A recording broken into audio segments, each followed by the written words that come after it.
प्रलंबित स्थानिक स्वराज्य संस्थांच्या निवडणुकांप्रकरणी सुप्रीम कोर्टामध्ये आज सुनावणी होणार आहे। 20 जिल्हा परिषदा आणि त्यातील पंचायत समितीच्या प्रलंबित निवडणुकांना हिरवा कंदील मिळणार का याची उत्सुकता आहे। या जिल्हा परिषदांमध्ये 50% आरक्षण मर्यादा ओलांडल्याने पेच कायम आहे, तर सरन्यायाधीशांच्या न्यायालयामध्ये सुनावणीसाठी प्रकरण अपेक्षित आहे। फेब्रुवारीमध्ये सुप्रीम कोर्टाने दिलेल्या निकालानुसार 12 जिल्हा परिषदा आणि 125 पंचायत समितीच्या निवडणुका झाल्या असं राज्य निवडणूक आयोगाने कोर्टात म्हटलंय, तर केवळ 20 जिल्हा परिषदांच्या निवडणुका बाकी आहेत असं आयोगाने कोर्टात म्हटलंय।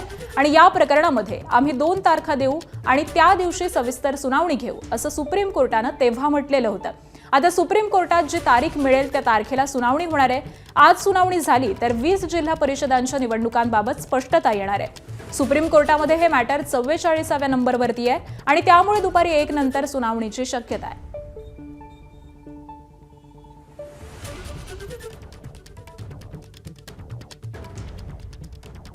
सरन्यायाधीशांच्या न्यायालयामध्ये सुनावणीसाठी हे प्रकरण आज अपेक्षित आहे आणि याच सगळ्या संदर्भामध्ये आपण माहिती जाणून घेऊयात आमचे प्रतिनिधी सोमेश कोलगे यांच्याकडून। सोमेश, खरं तर आज ही सुनावणी होईल अशी अपेक्षा आहे, साधारण किती वाजता ही सुनावणी होईल? एकंदरीत फेब्रुवारी महिन्यामध्ये या प्रकरणात शेवटची सुनावणी झाली होती आणि त्या सुनावणी दरम्यान आपल्याला सर्वांना माहिती आहे की 12 जिल्हा परिषद आणि 125 पंचायत समित्यांच्या निवडणुका महाराष्ट्रभरातल्या झाल्या।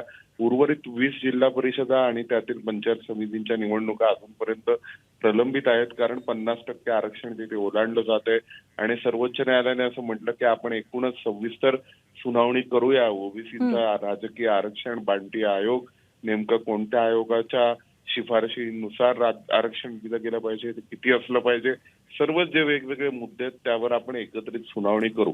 आता अजूनपर्यंत या प्रकरणावर सुनावणी झाली नाही आणि त्यामुळे निश्चितच या निवडणुका प्रलंबित आहेत।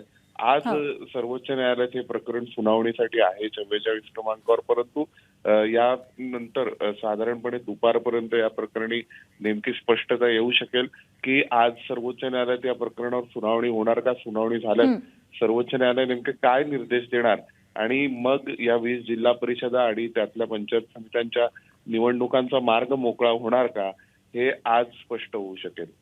नक्कीच, त्यामुळे या सगळ्या संदर्भातले अपडेट जाणून घेऊ। तुर्तास धन्यवाद सोमेश या माहितीसाठी। एबीपी माझा, उघडा डोळे बघा नीट।